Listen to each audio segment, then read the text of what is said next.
na halata na ni Senator Marcoleta. Blue ribbon. Bakit nandoon lagi si DOJ Secretary? Di ba sabi nga niya, investigative arm na ba tayo ng DOJ? Bakit iniimbita yung DOJ Secretary? Di ba? Bakit dadalaw yung DOJ Secretary sa ICI? Bakit laging kasama si Secretary Dizon sa mga yung mga anong tawag doon? Yung mga ocular inspection? Hindi ba the Secretary, all the members of the cabinet are alter egos of the President? Bakit nandoon ang alter ego ng President with members of a commission that is supposed to be independent? Di ba?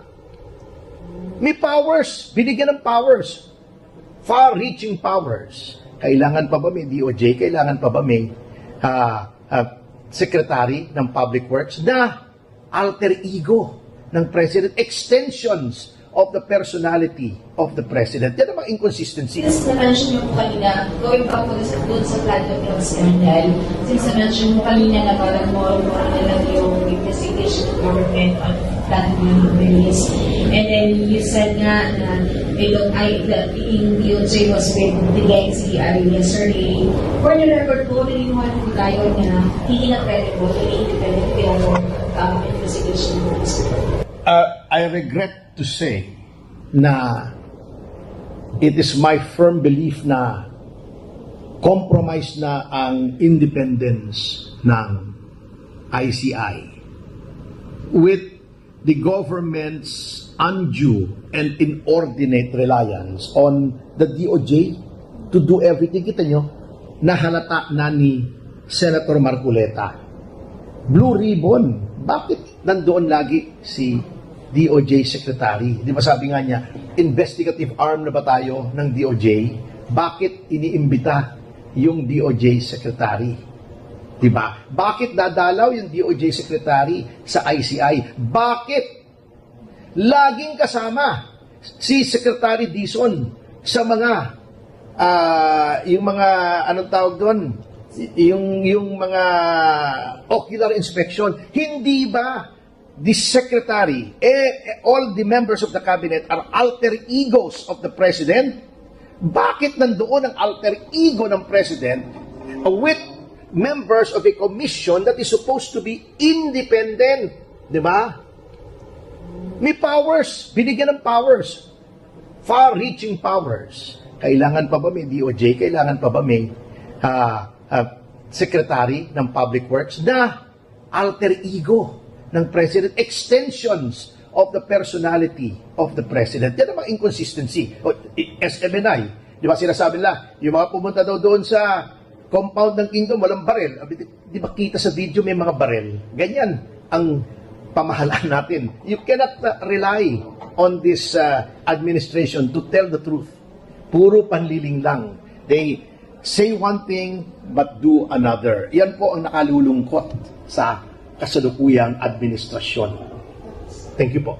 And so for anong assessment natin naman doon sa ginagawang investigation po ng Blue Ribbon under the Senator Lacson? Nakita nyo naman kung paano i-cover up.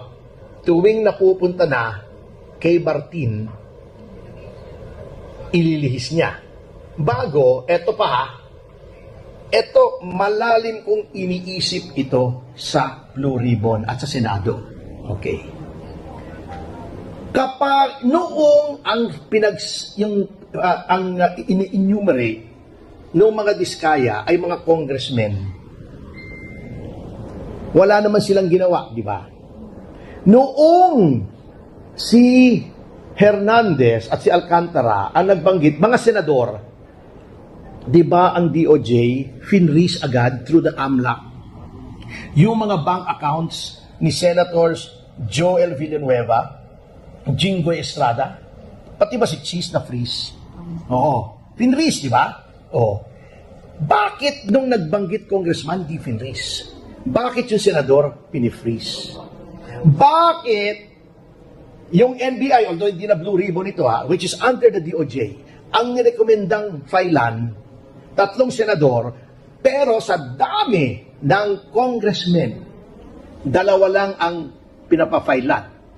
Si Saldico at saka yung sa Caloocan, si Mitch Kahayon Uy. Oh, yun lang. Sa dami.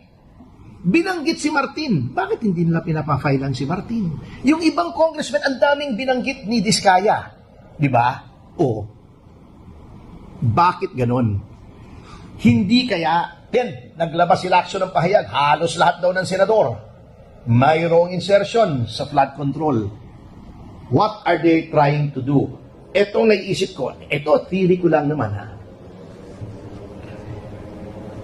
Since kaalyado nila yung House, and sa February 6, pwede na silang mag-file ng impeachment ulit.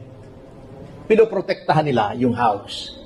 Ang ginawa nila, they put a sword of Damocles over the heads of these senators na magtatry ng impeachment complaint kung may bago. Parang sinasabi nila, sinama pa nila si Bong Revilla, hindi porket senador ka, hindi ka makukulong. Hindi ba nakulong si Jinggoy? O, di ba?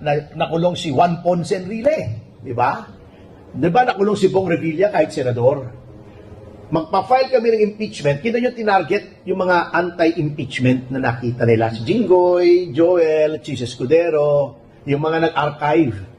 Pag hindi kayo umayos, pakukulong namin kayo. Amin ang DOJ at baka maging ombudsman si Boying Remulla, wala kayong pagtutunguhan. Kulong kayo pag hindi kayo bumoto in favor of impeachment. Tinakot na nila. Ito mo, ang pronunciation, halos lahat ng senador. Sino lang daw wala? Tito Soto ba? Si Ping mismo, saka si Rizzo Ontiveros, yung mga kampi nila. Maaring totoo, pero why bring this up now? Di ba? Ang hinahanap natin, congressman at senador na aktual, na tumanggap, hindi yung may insertion. Kung hindi tinanggap sino ba nag-insert? Hindi ba yung small committee, sinasabi ni Toby Chanco sa GAA? Bakit tatakutin mo yung mga senador? May binabalak ito kasi malaking dagok sa kanila nung na-archive yung impeachment kasi natalo sila sa Supreme Court. Plus, pumutok tong flood control, hindi nila malaman kung saan nila kukunin yung perang panuhol na naman doon sa mga pipirma sa impeachment. Ito ang plan B nila. Okay, magpa-impeach tayo. Anyway, kontrolado pa naman natin ang House. Lahat ng dissenters dyan, katulad ni Kiko, Barsaga, ipitin natin, ethics complaint natin. Pagdating sa Senado, may leverage tayo. Umayos kayo or idadawit kayo sa flood control. Kasi kontrolado rin namin yung DOJ at NBI. At baka maging kontrolado rin nila yung ombudsman. So nakikita nyo na yung laro Kasi when you look at it, chess player ako you have to look at the board, mga 7, 8 moves ahead. So yan ang nakikita ko dyan. Kaya pinilit nilang palitan yung blue ribbon, pinilit nilang palitan yung Senate President. Last na, Thank you. Nag-resign na. Promise last na. Bebiro lang. Nag-resign na rin sa ko. Ina-check ba natin na sana kahit itong si Mabino Morales mag-resign na rin? Hindi ko alam I hope na he belatedly gets a sense of delicacy kasi hindi lang naman isa at alam nyo, common knowledge naman yan na it goes all the way to the top. Hindi naman magkakaroon ng insertion kung hindi alam ng speaker. Di ba? Yung si Saldico, wala namang saysay yung kanyang pag-resign. Kasi papalit lang doon yung second nominee ng Bicol Saro. Di ba? Ako Bicol ba? Sorry. Ako Bicol. Bicol Saro pa nga. Pala si Boy Bambolias. Si Terry Didon. Anyway, papalit lang naman so walang epekto sa party list niya. In the meantime, magiging moot and academic yung ethics complaint laban sa kanya. Kasi, ang ethics complaint naman, ang sanction lang nun, either suspension or expulsion. How do you suspend or expel someone who has already resigned? Hindi pa makakalkal yung mga dapat makalkal laban sa kanya. So, I think that was a good move on his part. Hindi pa siya subject sa orders ng leadership ng House na, uy, bumalik ka na. Yun ang purpose ng pag-resign niya. Obvious naman. Thank you. Daghang salamat.